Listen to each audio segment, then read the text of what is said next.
पौराणिक कथा के अनुसार जब भगवान श्री राम लंका पर विजय प्राप्त कर अयोध्या लौट रहे थे तो उन्होंने गंधमादन पर्वत पर विश्राम किया। प्रभु श्री राम के गंधमादन पर्वत पर होने की समाचार पाकर तमाम साधु संत उनसे मिलने और उनके दर्शन की प्रार्थना करने लगे।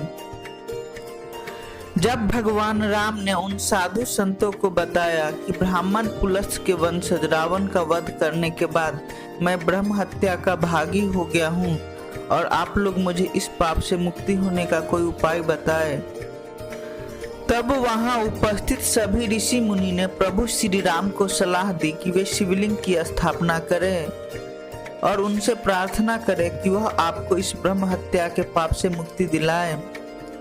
इसके लिए भगवान श्री राम ने हनुमान से शिवलिंग लेकर आने को कहा। हनुमान जी तुरंत कैलाश पर पहुंचे, लेकिन वहां उन्हें शिव भगवान नजर नहीं आए। तब हनुमान जी ने भगवान शिव के लिए तपस्या करने लगे। उधर शुभ मुहूर्त का समय बीता जा रहा था। कुछ समय बाद भगवान शिव ने हनुमान की पुकार को सुना और हनुमान ने भगवान शंकर से आशीर्वाद पाकर एक शिवलिंग को प्राप्त किया, लेकिन तब तक देर हो चुकी थी। उधर शुभ मुहूर्त के निकल जाने के भय से सीता जी ने बालू से ही शिवलिंग का निर्माण कर दिया। जब हनुमान जी वहां पहुंचे तो उन्होंने देखा कि शिवलिंग पहले से ही स्थापित है। यह देख उन्हें बहुत दुख हुआ। तब उन्होंने श्री राम से कहा कि हे प्रभु, आपके आदेश पर मैं इतना मेहनत से ये शिवलिंग लाया हूँ और आपने बालू से ही शिवलिंग का निर्माण कर दिया। ये शिवलिंग अधिक समय तक नहीं टिक पाएगा, जबकि मैं पाषाण से बना शिवलिंग लेकर आया हूँ। भगवान राम हनुमान जी की भावना को समझ रहे थे।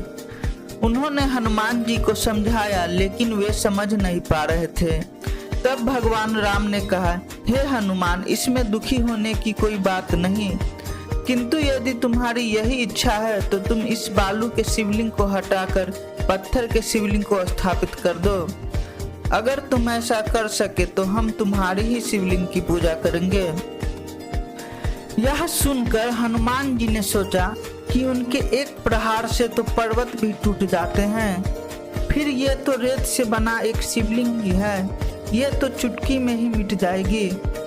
इसी अहंकार की भावना से हनुमान जी ने उस शिवलिंग को हटाने का प्रयास किया, किंतु वह शिवलिंग वहां से हिला तक नहीं। लाख प्रयासों के बाद भी हनुमान ऐसा ना कर सके और अंततः मूर्छित होकर गंधमादन पर्वत पर जा गिरे। होश में आने पर हनुमान जी को अपनी गलती का एहसास हुआ तो श्री राम ने हनुमान द्वारा लाए गए शिवलिंग को भी नजदीक ही स्थापित कर दिया और उसका नाम हनुमंतीश्वर रख दिया।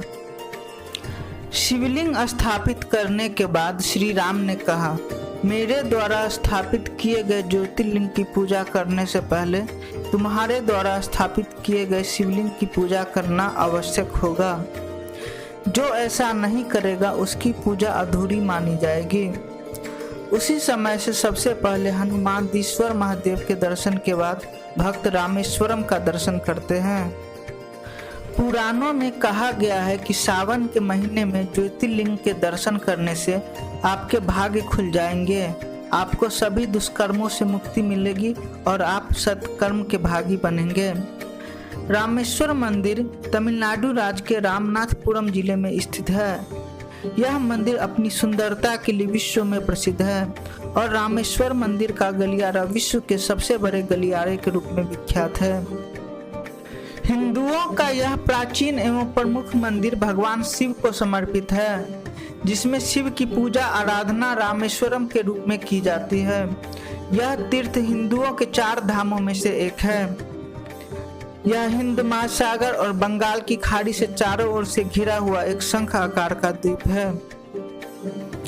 अगर हमारी यह प्रस्तुति आपको पसंद आया है तो कृपया कर इस वीडियो को लाइक एवं शेयर करें और आध्यात्मिक वीडियो देखने के लिए हमारे चैनल को सब्सक्राइब करें।